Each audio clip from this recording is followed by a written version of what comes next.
دربار میں بیٹھے تھے. دربار میں بیٹھے بیٹھے مامون رشید کا یہ طریقہ کار تھا کہ جتنے سیاسی فیصلے ہوتے تھے وہ خود کرتا تھا. علمی فیصلے امام سے کرواتا تھا.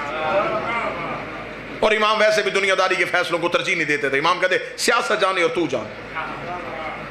اس لیے علی ولی اللہ پڑھنے والوں کو سیاست سے دور رہنے کا حکم دیا گیا. سیاست جھوٹ اور منافقت کی ماں کا نام ہے. آل محمد نے سے دور رہنے کا حکم دیا. یہ سب سے پہلے علی کے خلاف استعمال ہوئی تھی. اب مولا صرف علمی فیصلوں کے لیے دربار میں آتے.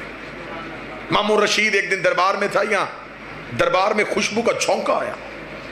اتنی تیز خوشبو تھی کہ ہر کوئی دائیں بائیں دیکھنے میں مجبور ہو گیا یہ خوشبو کہاں سے آئی.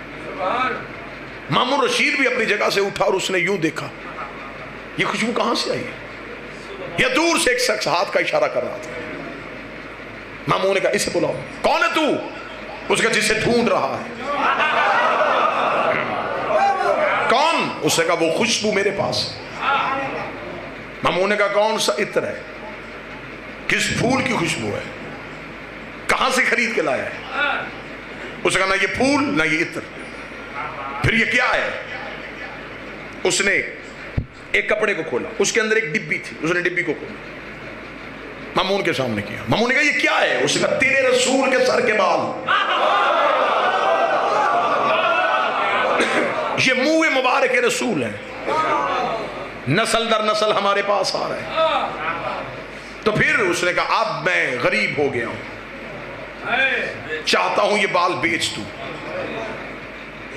لہذا میں چاہتا ہوں کہ تو خریدے. مامون نے کہا قیمت؟ اس نے ایک بال 100 دینار, 7 بال 700 دینار. اس نے کہا اتنے قیمتی کیوں؟ اس نے کہا رسول کے خریدنے. مشیروں نے مامون سے کہا خرید لے, کوئی نہ کوئی چیز تو ہمارے پاس بھی ہوگی, ہم بھی نبی کے وارث ہیں.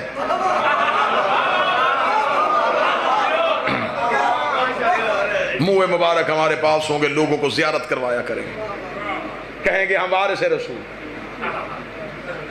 مامون نے کہا خریدو. بال خریدنے کے لیے جب وقت آیا خزانے سے پیسے دیے جانے لگے. مامون نے کہا رک رک رک, یہ کون بتائے گا کہ یہ رسول کے ہیں؟ اس کا خوشبو نہیں بتا رہی. اس کا ہمیں کیا پتا, ہم نے کوئی رسول دیکھا تھا؟ ہمیں کیا پتا یہ بال اور رسول کے خوشبو ہے. اتنا کہنا تھا, یہ پیچھے سے کسی نے دیکھی, کہا اسے نہ بلائیں جو محمد کا بیٹا ہے. ہاں ہاں ذرا بلائیں مولا علی ابن موسیٰ رضا کو. مولا رضا کو دربار میں بلایا گیا. پوری رات بھی واہ واہ کہو تو جملے کا قد بڑھا. جب امام رضا کو دربار میں بلایا گیا تو درباریوں کی حیرت کی انتہا نہ رہی. وہی خوشبو ادھر سے بھی آ رہی تھی. مالک حسین ان ہاتھوں کو سلامت ہو, جو خوشبو ادھر سے آ رہی تھی.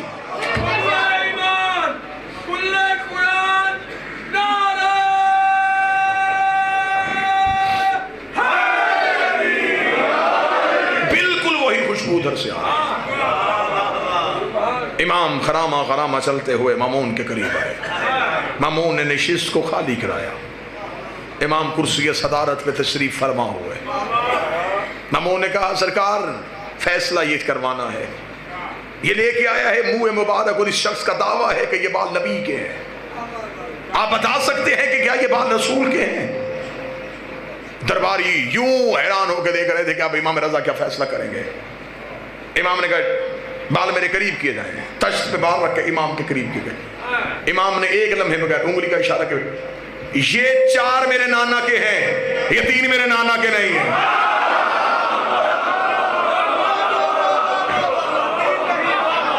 یہ 4 بال میرے نانا کے ہیں, یہ 3 بال.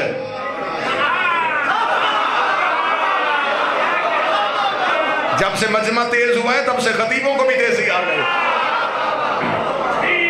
4 بال میرے نانا کے, یہ 3 بال میرے نانا کے نہیں.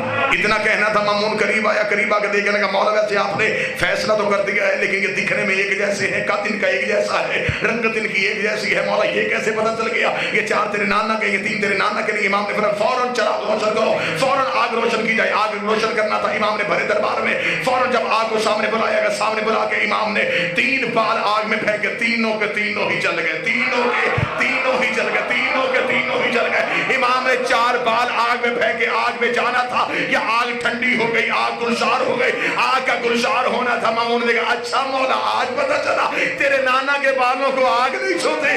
امام نے کہا بدبخت, تیری سمجھ میں نبی کا بال نہیں آیا, نبی کی آل کیسے آیا؟